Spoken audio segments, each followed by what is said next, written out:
छत्तीसगढ़ और मध्य प्रदेश में मिली हार के बाद कांग्रेस कल दिल्ली में समीक्षा बैठक करेगी। वहीं राजस्थान में मिली हार पर कांग्रेस 9 दिसंबर को बैठक करेगी। समीक्षा बैठक में कांग्रेस के तमाम बड़े नेता शामिल होंगे।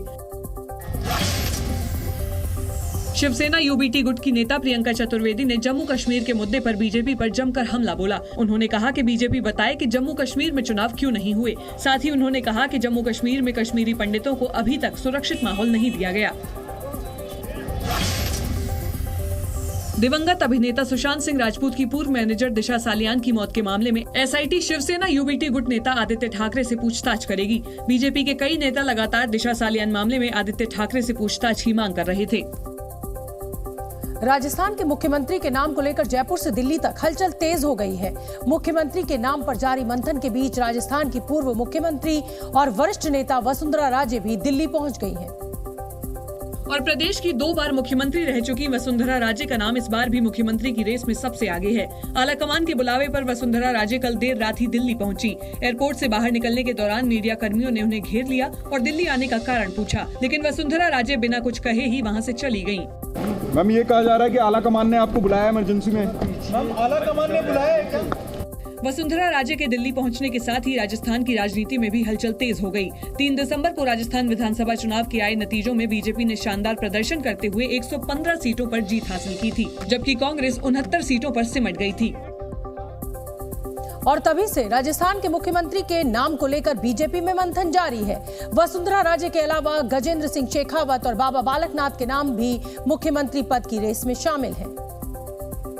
हालांकि वसुंधरा राजे के दिल्ली पहुंचने के साथ ही ये अटकलें भी तेज हो गईं कि पार्टी उन्हें राजस्थान की बागडोर एक बार फिर सौंप सकती है। वसुंधरा राजे राजस्थान की सीएम रह चुकी हैं और उनके पास सरकार चलाने का अनुभव भी है। इसके साथ ही चुनाव के नतीजे आने के बाद पार्टी के कई विधायकों ने उनके आवास पर जाकर उनसे मुलाकात की थी, जिसे वसुंधरा राजे के शक्ति प्रदर्शन के तौर पर देखा गया। 70 साल की वसुंधरा राजे के पास सियासत का लंबा अनुभव तो है ही, प्रदेश में सभी जातियों के बीच उनकी गहरी पैठ भी है और यही वजह है कि पार्टी उन्हें दरकिनार नहीं करना चाहेगी, क्योंकि लोकसभा चुनाव में अब कुछ ही महीने बचे हैं और ऐसे में पार्टी वसुंधरा की नाराजगी का रिस्क नहीं लेना चाहेगी।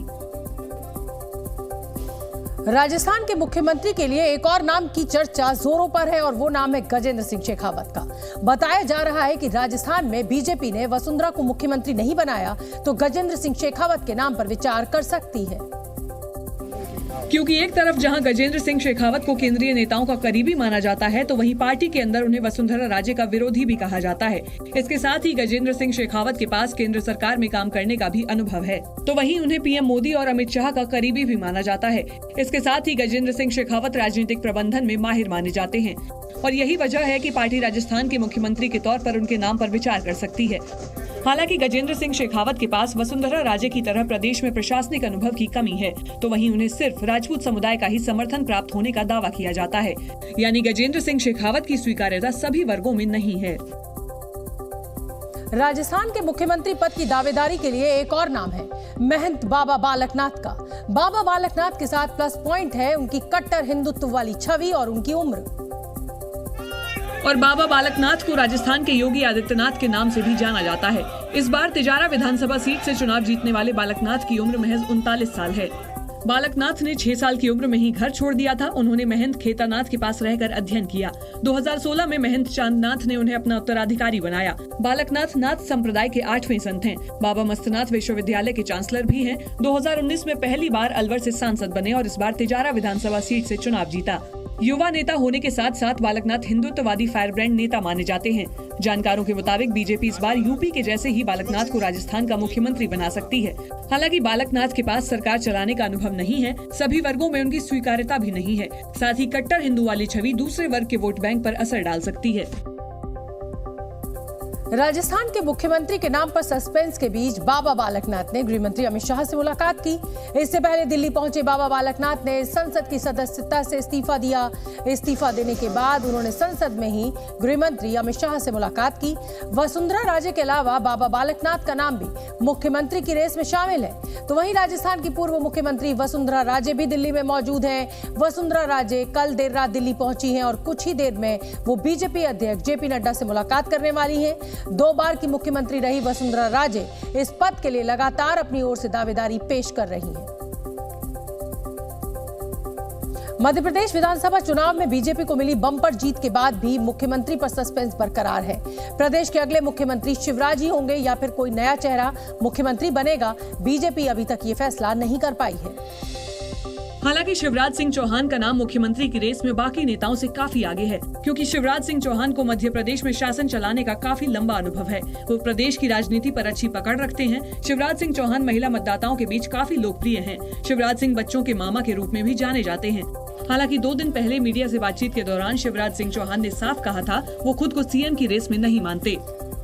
मैं मुख्यमंत्री का दावेदार ना तो पहले कभी रहा और ना आज हूँ। मैं एक कार्यकर्ता के नाते सदैव करता रहूंगा। जानकारों के मुताबिक शिवराज सिंह चौहान अपने भाषण के जरिए जनता को साधने की गजब की क्षमता रखते हैं। जनता के बीच जाना, उनके साथ खाना और उनके दर्द को महसूस करना उनकी खासियत है और यही उनकी लोकप्रियता का कारण भी। यही वजह है कि पार्टी आलाकमान लोकसभा चुनावों में भी उनकी साख को भुनाने की कोशिश करेगी। मध्य प्रदेश के मुख्यमंत्री के नाम पर मंथन के बीच नरेंद्र सिंह तोमर और प्रहलाद पटेल ने मंत्री पद से इस्तीफा दे दिया। विधायक चुने जाने के बाद इन दोनों नेताओं के साथ बीजेपी के 10 सांसदों ने कल सांसदी छोड़ दी थी। और अब खबर है कि नरेंद्र सिंह तोमर और प्रहलाद पटेल को मध्य प्रदेश में बड़ी जिम्मेदारी मिल सकती है और यही वजह है कि नरेंद्र सिंह तोमर के समर्थक उन्हें बधाई देने में जुटे हैं। मुख्यमंत्री की रेस में नरेंद्र सिंह तोमर का नाम सामने आने के बाद ग्वालियर में उनके समर्थकों ने बड़े बड़े होर्डिंग लगवा दिए। होर्डिंग में मध्य प्रदेश के नक्शे के बीच बॉस लिखा हुआ है।